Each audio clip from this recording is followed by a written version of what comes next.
ಪ್ರಿಯವಾದವರೇ, ನಮ್ಮ ಪ್ರಭುವು ರಕ್ಷಕನೂ ಆದ ಯೇಸು ಕ್ರಿಸ್ತನ ಶ್ರೇಷ್ಠವಾದ ನಾಮದಲ್ಲಿ ನಿಮ್ಮೆಲ್ಲರನ್ನು ವಂದಿಸುತ್ತೇನೆ.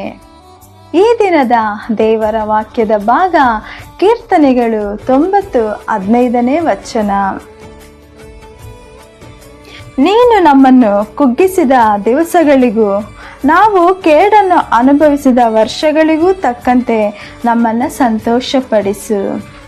ಪ್ರಿಯರೇ, ಮೋಶೆಯು ದೇವರ ಮನುಷ್ಯನಾಗಿದ್ದನು. ಅವನು ದೇವರ ಸನ್ನಿಧಿಯಲ್ಲಿ ಅನೇಕ ಆಶೀರ್ವಾದಗಳನ್ನು ಪಡೆದವನಾಗಿದ್ದನು. ದೇವರೊಂದಿಗೆ ಮುಖಾಮುಖಿಯಾಗಿ ಮಾತಾಡಿದವನು ಮತ್ತು ಕರ್ತನ ಮನೆಯಲ್ಲಿ ನಂಬಿಗಸ್ತನಾಗಿದ್ದನು. ಆದರೆ ಅವನ ಮರಣದ ಹಂತದಲ್ಲಿದ್ದಾಗ ಅವನು ಹೀಗೆ ಪ್ರಾರ್ಥಿಸಿದನು: ನಮ್ಮ ಕಷ್ಟದ ದಿನಗಳಿಗೆ ಸರಿಯಾಗಿಯೂ ನಾವು ಸಂಕಟವನ್ನು ಅನುಭವಿಸಿದ ವರ್ಷಗಳಿಗೆ ಸಮವಾಗಿಯೂ ನಮ್ಮನ್ನು ಸಂತೋಷಪಡಿಸು ಎಂಬುದಾಗಿ. ಇದಕ್ಕೆ ಕಾರಣವೇನೆಂದರೆ, ಮೋಶೆ ಮತ್ತು ಇಸ್ರಾಯೇಲರು ಮರುಭೂಮಿಯಲ್ಲಿ ಬಹಳ ವರ್ಷಗಳ ಕಾಲ ಕಷ್ಟಗಳನ್ನು ಅನುಭವಿಸಿದರು.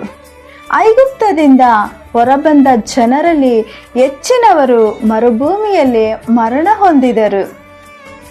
ಈಗ ಆ ಮರುಭೂಮಿಯ ಪ್ರಯಾಣ ಮುಗಿಯುತ್ತಾ ಬಂದಿದೆ.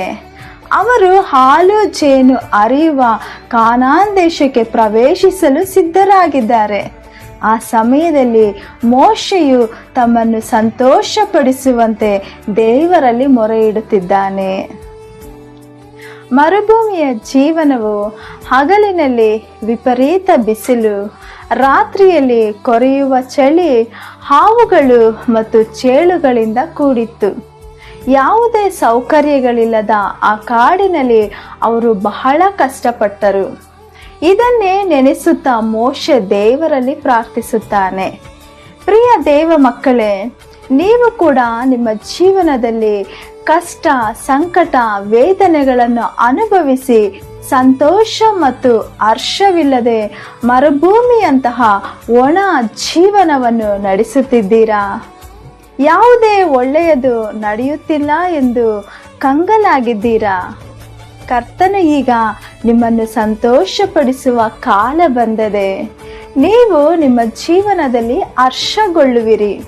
ಹಳೆಯ ಕಷ್ಟಗಳು ಮತ್ತು ಅವಮಾನಗಳು ಇನ್ನು ಮುಂದೆ ನಿಮ್ಮನ್ನು ಹಿಂಬಾಲಿಸುವುದಿಲ್ಲ. ಕರ್ತನು ಇಂದು ನಿಮಗೆ ಮನಃಶಾಂತಿಯನ್ನು ನೀಡಿ ನಿಮ್ಮನ್ನು ನಡೆಸುವವನಾಗಿದ್ದಾನೆ. ಹಾಗಾಗುವಂತೆ ದೇವರು ನಿಮ್ಮನ್ನು ಅಧಿಕವಾಗಿ ಆಶೀರ್ವದಿಸಿ ಮುನ್ನಡೆಸಲಿ. ಆಮೇನ್. God bless you.